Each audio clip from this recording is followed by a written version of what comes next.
Okay, we'll walk you through the activity since you missed class or I had a guest educator. And this is T-Test and prom dresses. So I was curious how much was spent on prom dresses by my students, and I sent out a remind survey to all of my stats students, and 19 responded. One student shared that he spent $175 on a suit, and so I wondered if the true average spent on a prom dress at Cedar Ridge is higher than $175. So who do you think spends more on their outfit, not including shoes, hair, and makeup, just for the outfit? And there is no incorrect answer on this. You can just share what you think it is. Those who wear dresses, those who wear suits or tuxedos, or you think they all spend about the same on average. So this is the actual data that I got. Some of my students were very cost conscious. One student was loaned a dress, and one found a dress at Ross Dress for Less for $12.99. Several students also splurged on the big day, with the two most expensive dresses costing $500 and $596. So who spends on average more on their prom outfit? Those in dresses or those in suits? And you can see I've got my stem plot of data over here. Let me go ahead and get my laser pointer. And I've also got a nice little box plot, if you recall. So the median was right a bit under 150, but above $100. So the hypothesis, the claim is that the true average cost is $175. But I want to see if they spend more. So how should I set up my hypotheses? Well, we're collecting data to gather evidence for the alternate hypothesis, which is HA. So we're wondering if they spend more. So that means HA is that my mean is greater than $175. So it could be B or C. Now, our null is our starting assumption.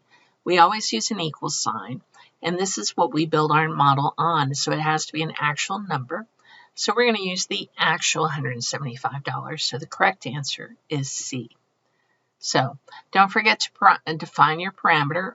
Mu, in this case, is the true average cost of a prom dress. So our mean from our sample is $198.26. Is this enough evidence that the true mean price for a prom dress is greater than $175? Why or why not? Well, our statistic, which is from our sample, is $198.26, is definitely greater than $175. So we do have some evidence. But we need to do a test to see if it's convincing. So we don't know if it's convincing yet. Which method would be appropriate to test in this scenario? So hopefully you figured out it's definitely a test, right? And when it asks if there's convincing evidence, we do a test. That's how we know. And we're looking at means. So we're going to use the t distribution. This means we're doing a t-test. So the correct answer is E. So checking conditions. Have we met the conditions below for a one-sample t-test? Well, the data comes from a random sample from the population of interest, or there is a random assignment of treatment. So that's a random condition. And I did not actually take a random sample. And I'll talk about meeting that condition. Now, there's 10% condition when sampling without replacement. And so we have to say, is N less than 10% of my population? Well, it is, because it's only 19 students, and I can tell you, at least this year, I have over 200 students. The normal large sample condition, the population distribution is normal, or the sample size is large and is greater than or equal to 30. Now, if it has an unknown shape, then a graph of the sample data shows no strong skewness or outliers. Really, it's outliers we're worried about. You could argue there's some skew, but maybe we're going to just go ahead and proceed. So, how do we proceed if conditions aren't met? If there's a more appropriate method, then use that one instead of this one. And in this case, we don't have another method, so we're stuck. We're going to proceed. So we have to assume some things. One, the random. We have to assume the sample is representative since it didn't meet the random condition. Then the large normal. Since our data is a little skewed, we might say, okay, it's a little skewed, but there are no major outliers, so we're going to proceed with caution. So when performing a significance test, we always calculate a test statistic, and we'll need a few values for that formula. So that's the formula right there for our test statistic. We need our statistic, our parameter, and our standard error of the statistic. So what is our statistic? It comes from our sample. Here it is, 198.26 B. Then we want to know, what is our parameter?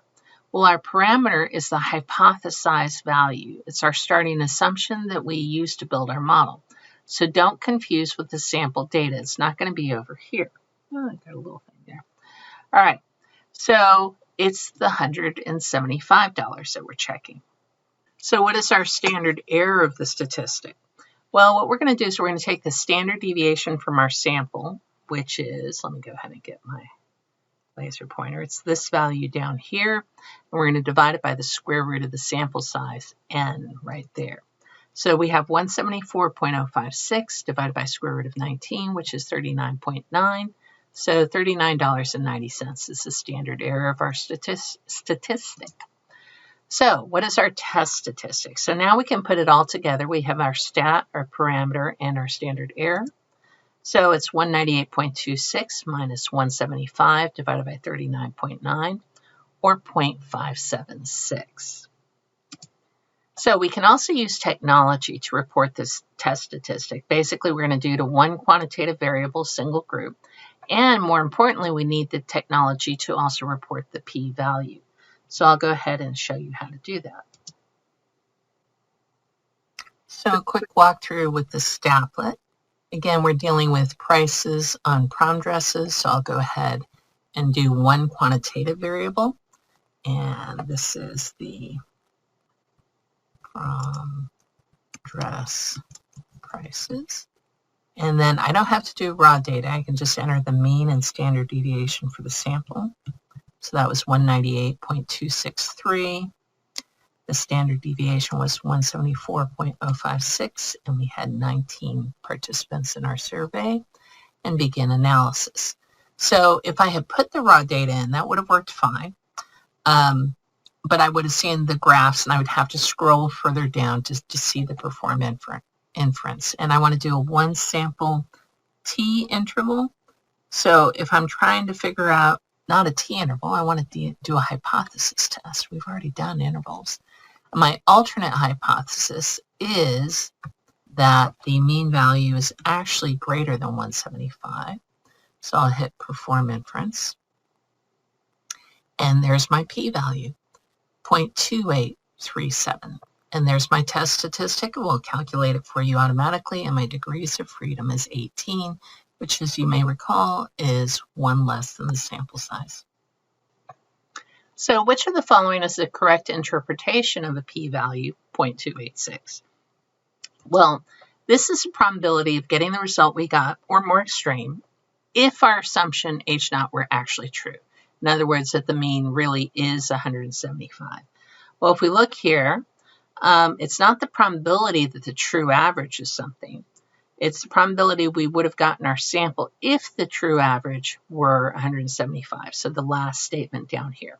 The probability that we would have gotten our sample average of 198 or more, given that the true average is 175. So we have this boilerplate conclusion, all right, and this is in your notes.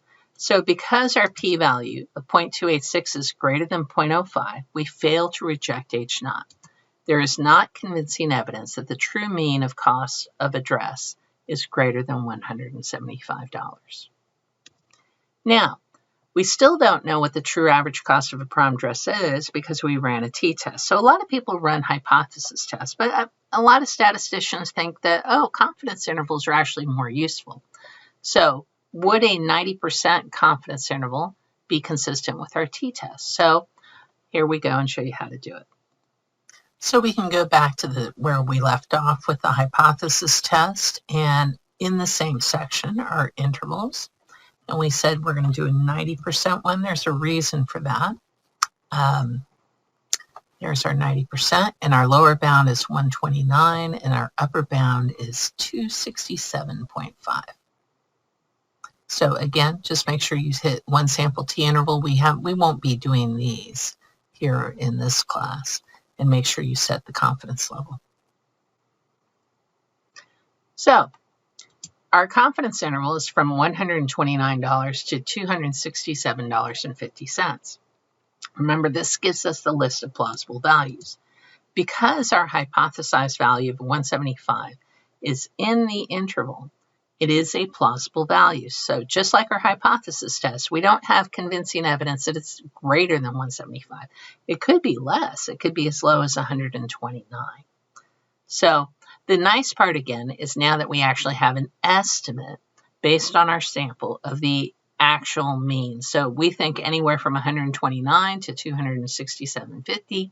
All of those are plausible values for the true cost of a prom dress. Well, if you want to save money, you can click on that link from CBS News, 6 ways to cut prom costs. So hopefully this is good timing since our prom hasn't gotten here just yet. Now, don't forget to go all the way to the end of the Pear Deck to get your assignments submitted.